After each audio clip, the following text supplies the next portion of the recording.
Class 9 की जो हम साइंस की प्लेलिस्ट प्रिपेयर कर रहे हैं उसके अंदर चैप्टर नंबर 3 जो है वो है एटम्स एंड मॉलिक्यूल्स, राइट। इस चैप्टर को हम डिटेल में पढ़ेंगे, जो एग्जाम में आपके आने वाला है वो सब डिस्कस करेंगे, ठीक है। चैनल पे नए हो तो सब्सक्राइब कर लो। हमको 10 या 12 दिन के अंदर जो है कंप्लीट साइंस का सिलेबस खत्म कर देंगे।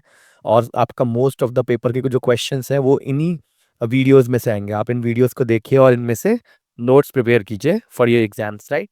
सबसे पहले चैप्टर 3 में देखेंगे एटम्स एंड मॉलिक्यूल। अब हम सबसे पहले इसका जो पढ़ेंगे बिना टाइम वेस्ट करे, that is law of chemical combination. जब दो या दो से ज्यादा एलिमेंट या फिर कोई भी एंटिटी आपस में रिएक्ट करती है तो वो जनरली कुछ लॉज को फॉलो करती है, राइट। तो वो लॉज कौन कौन से आपका आपका जो फर्स्ट लॉ है that is law of conservation of मास। उसके बाद है लॉ ऑफ कांस्टेंट प्रोपोर्शन। इसको लॉ ऑफ डेफिनेट प्रोपोर्शन भी कहा जाता है।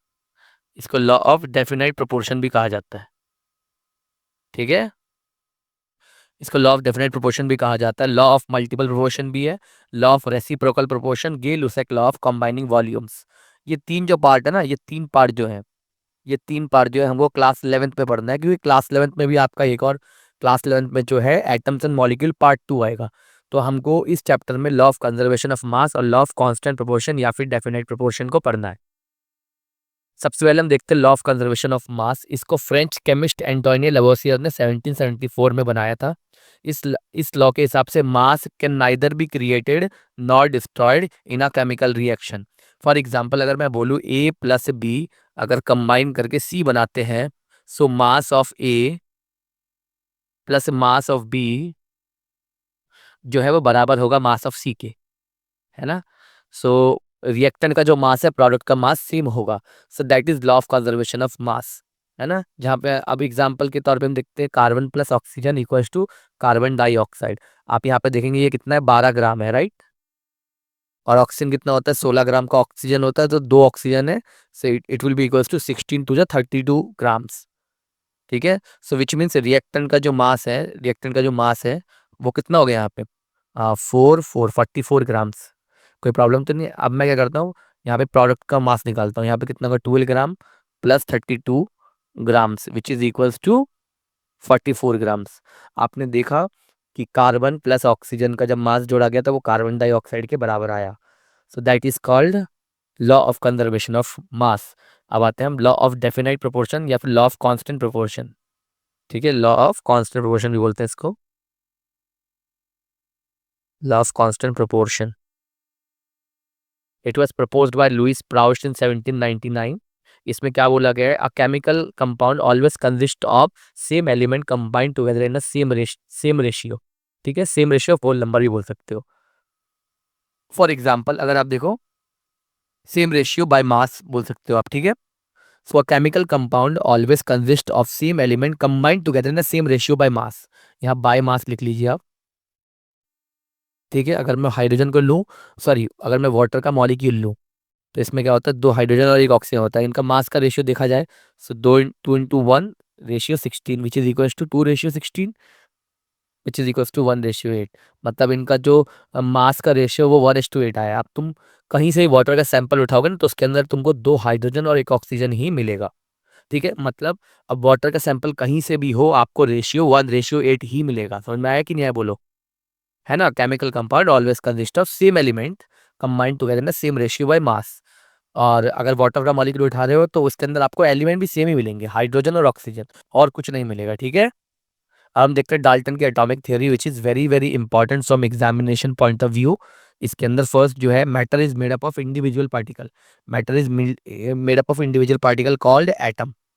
First is this, the property of all the atom of given element are same including mass, ठीक है।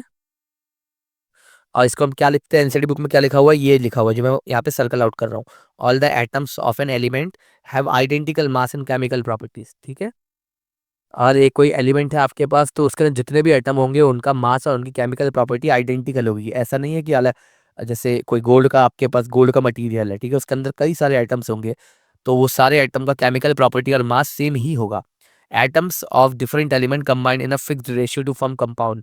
ये एक्चुअली किसकी तरह लग रहा है, लॉ ऑफ कांस्टेंट प्रोपोर्शन, है ना। लॉ ऑफ कांस्टेंट प्रोपोर्शन की तरह आपको दिख रहा होगा, ठीक है। तो अगर एग्जाम में आ जाए कि which postulate right the postulate which defines the law of constant proportion. तो आप ये लिखोगे जो डाल्टन का पॉस्टुलेट है, जो मैं अभी यहाँ पे अंडरलाइन किया है। Atoms are neither created nor destroyed, ये क्या है? Conservation of mass. It is conservation of mass, conservation of mass. तो अभी हमने पढ़ा है, ठीक है, कंजर्वेशन ऑफ मास। ठीक है, the relative number and kind of atom are constant in a given compound.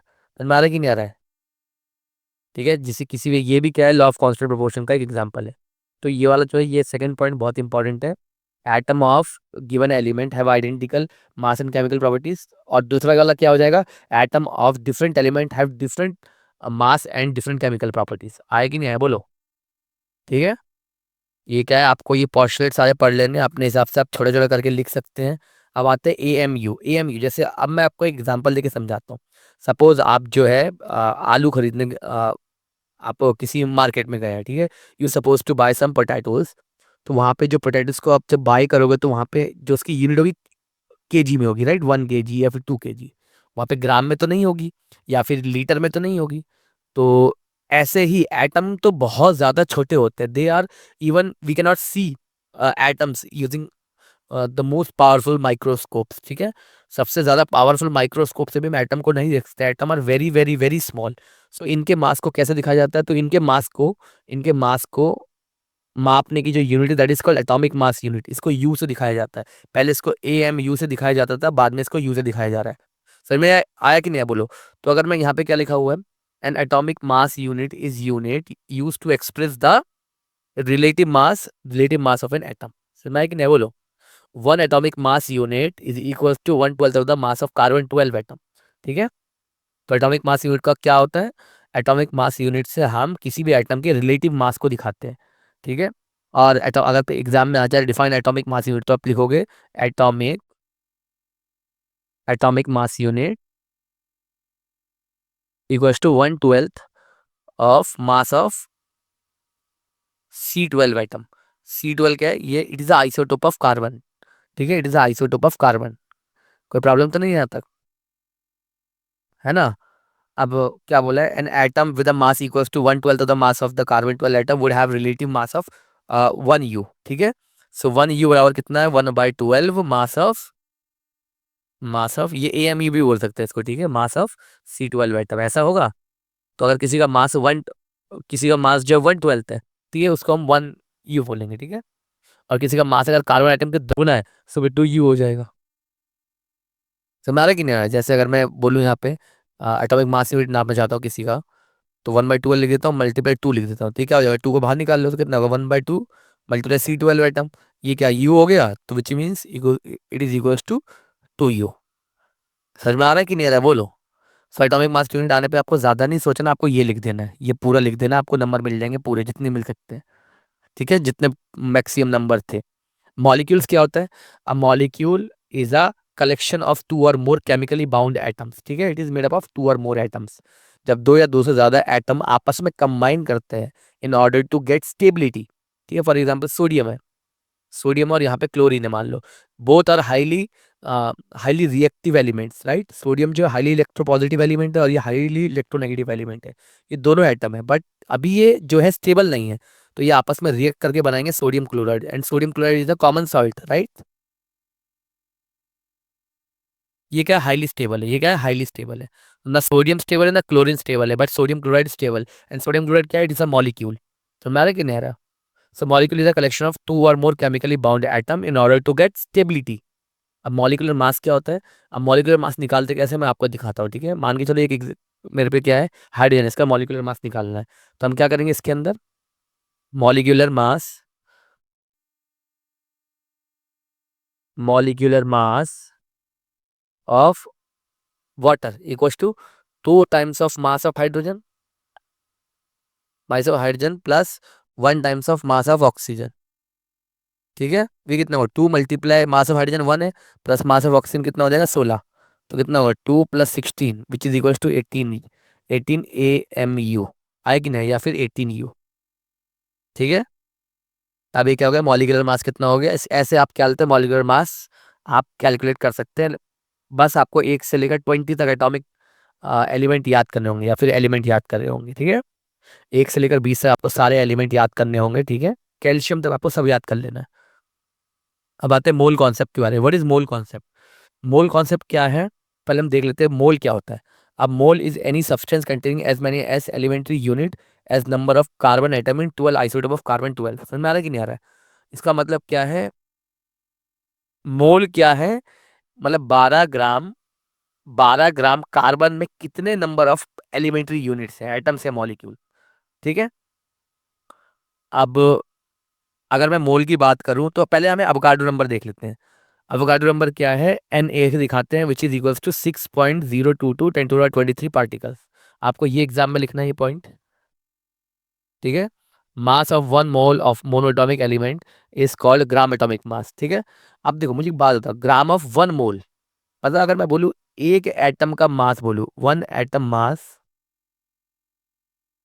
ठीक है, वन एटम का मास बोलूं किसका, हाइड्रोजन का, वन मॉलिक्यूलर मास या फिर मॉलिक्यूलर मास,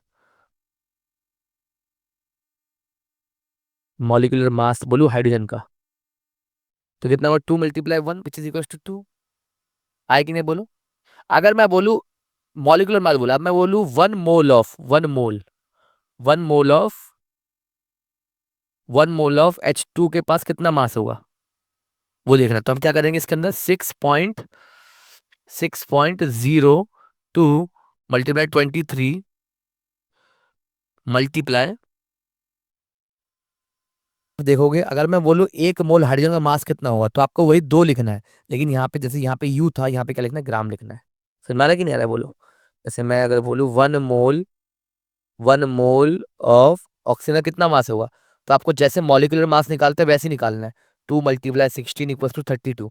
लेकिन मॉलिक्यूलर मास में हम यू लगाते हैं, यहाँ पे हम क्या लगाएंगे, ग्राम लगाएंगे, यहाँ पे हम लगाएंगे ग्राम।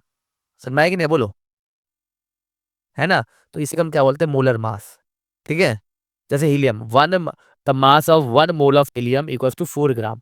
अगर मैं बोलता हूँ मास ऑफ हीलियम कितना है, मास ऑफ हीलियम एटम कितना होगा, वो होगा 4u। तो mass of 1 mole of helium वो कितना हो जाएगा, 4 ग्राम। मतलब जितना है उसको बस ग्राम में चेंज करना है, ठीक है। समझ में आ रहा है कि नहीं आ रहा है बोलो। तो अगर कोई बोले एक एटम का मास निकालो हीलियम के, तो दैट इज 4u। और बोले एक मोल हीलियम का मास निकालो तो दैट इज 4 ग्राम। समझ में आ रहा है कि नहीं, सेम ही चीज होगा, ये बात अच्छा उन्होंने बताया, ठीक है। अब आते हैं एटॉमिक वैलेंसी क्या होती है। Valence electron are those electron which are present in outer most orbit of the atom. अभी हम स्ट्रक्चर ऑफ एटम में इसको अच्छे से पढ़ेंगे बोर ब्यूरी स्कीम में, ठीक है, बोर ब्यूरी स्कीम में। बोर ब्यूरी स्कीम में इसको बहुत अच्छे से पढ़ेंगे, molecule and atomicity. A molecule is defined as the smallest unit of compound that contains the chemical property of the compound. अब मॉलिक्यूल क्या होता है, ये स्मॉलेस्ट यूनिट है विच इज स्टेबल, है ना। अगर मैं एटम की बात करूँ सोडियम, इट इज अनस्टेबल। अगर क्लोरीन की बात करूँ, इट इज अनस्टेबल। लेकिन जब दोनों कंबाइन होते हैं क्या बन जाता है, NaCl विच इज स्टेबल। आ रहा है कि नहीं आ रहा है। So molecule is the smallest unit of a compound, smallest unit of the compound, compound याद रखना, ठीक है। जैसे एटम कहता है smallest unit of element, and molecule is the smallest unit of a compound. आया कि नहीं आया, विच इज स्टेबल। अब बात आती है एटॉमिसिटी क्या है, ठीक है। सब लोग मुझसे पूछेंगे एटॉमिसिटी क्या है, क्योंकि ये क्वेश्चन आता भी है। अगर मैं एग्जाम्पल लूँ NH3, एक एग्जाम्पल लेता हूँ NH4+, एक एग्जाम्पल लेता हूँ मैं C6H12O6 ग्लूकोज का एग्जाम्पल। यहाँ पे टोटल नंबर ऑफ आइटम कितने हैं, एक, एक और 3, 4 आइटम है। यहाँ पे टोटल नंबर आइटम कितने हैं, 5। यहाँ पे कितने हैं, 12 6 18 24, यहाँ पे 24 है। तो उसकी, इसका मतलब क्या है, एटॉमिसिटी कितनी हो गई, एटॉमिसिटी हो गई 4। तो एटॉमिसिटी होती क्या है, number of atoms in a molecule, number of atom in a molecule, number of atom in a molecule is called atomicity. इसकी एटॉमिसिटी कितनी हो गई, 5, ठीक है। और इसकी एटॉमिसिटी कितनी हो गई, 24। आएगी ना बोलो, ठीक है। इस चैप्टर में हमको इतना ही पढ़ना था, और इस चैप्टर में हमको इतना पढ़ा था which is very, it is very important. आपको इतना ही करना है। आपको क्या बोलते हैं, law of constant proportion, law of conservation of मास, और जो डाल्टन की एटॉमिक थ्योरी है, डाल्टन पोस्टुलेट, वो पढ़ना है। एटॉमिसिटी आपका आएगा पेपर में। ये वैलेंसी जो है ये हम नेक्स्ट चैप्टर में पढ़ेंगे, स्ट्रक्चर ऑफ एटम में, ठीक है। Thank you so much for watching. Channel पर नहीं हो तो प्लीज़ आप एक बार इसको सारे वीडियोस देखो और सब्सक्राइब करके जाओ। ठीक है, आपको बस इतना ही करना है। अगर आपने कुछ भी नहीं पढ़ा तब भी आप आराम से आप 80 में से आप 50 प्लस तो ले ही आओगे। ठीक है, thank you so much for watching.